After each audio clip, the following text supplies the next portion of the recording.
Hi guys, we're going to deal with some degree measures today, switching degree decimals into degree minutes and seconds. So this is kind of a foreign thing for a lot of people, so we're going to do a real quick lesson on it and make it as easy as possible.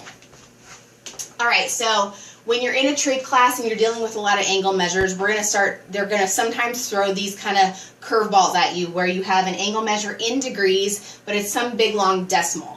And they want you to change it for some reason to a degree minute second. That's what DMS is. Degree minute second notation, which looks like this: 37 degrees, 22 minutes, 58 seconds. Now minutes and seconds are a fraction of a degree, just like minutes and seconds are a fraction of an hour. Exactly the same. There are 60 minutes in 1 degree, and there are 60 seconds in 1 minute, just like time that we're all used to, all right?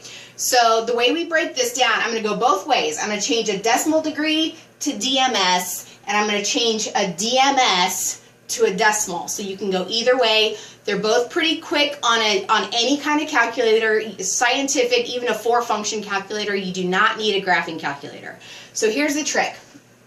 When we have a big long decimal and we want to change it to minutes and seconds, what 15.893 degrees means is that for my final answer, I'm going to have 15 whole degrees as part of my answer. Now what I really have to do is I have to change this decimal portion into minutes and seconds. So what I'm going to do is I'm going to type 15.8973 on my calculator. Then I'm going to subtract the 15 away. Subtract the number in front of the decimal away.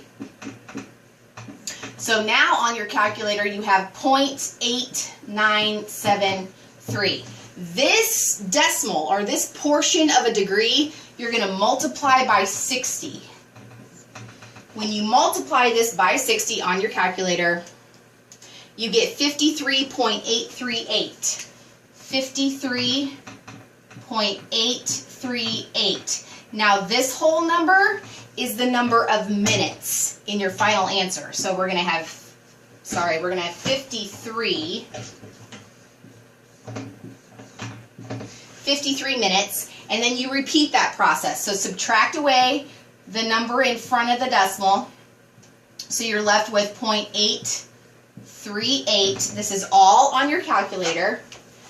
So 53.838 minus 53 is 0.838. Take that decimal times 60 again.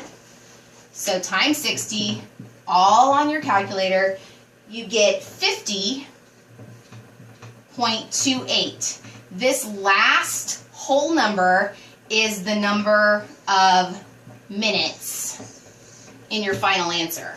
So you do this process a few times, it gets really quick, and you can do it pretty quickly on any quiz or on any test. It should just take you a few seconds if you've practiced it a few times. So start with the decimal, subtract the whole number, multiply that remaining decimal times 60. That next whole number is the number of minutes. Subtract that whole number away, you're left with this last remaining decimal, multiply by 60 again, you get the last whole number, you get 50 is the number of seconds you have. The 0.28, just don't forget about it. It's such a small fraction, it won't even make a difference, okay? So that's decimal degrees to degree minutes seconds. Going the reverse way, really quick, here we multiplied by 60, here we're going to divide. So it's the opposite inverse operation. So we know, again, this 37 degrees is going to become a 37 whole degrees at some point. The way we're going to add these minutes and seconds up is we're literally just going to add, say plus. Now 22 minutes is 22 over 60. It's 22 60ths of 1 degree. So the minutes, you're going to say plus 22 divided by 60. And then you're going to add again the number of seconds. Now we got to be careful here because we're talking about the number of seconds in a degree. So just like the number of seconds in a minute, it's 60 times 60. So we're actually going to add 58 over 3600. 58 3600ths of a degree. Now these things, again, you can just throw on your calculator, see what they end up as a decimal. But if you, however you want to enter this in your calculator, you're going to say 37 plus 22 over 60 plus 58 over 3600, and you get 37.38278.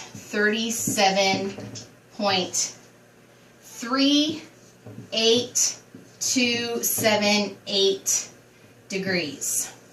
And then you have a decimal degree. You can go on from there, whatever the rest of the problem wants you to do.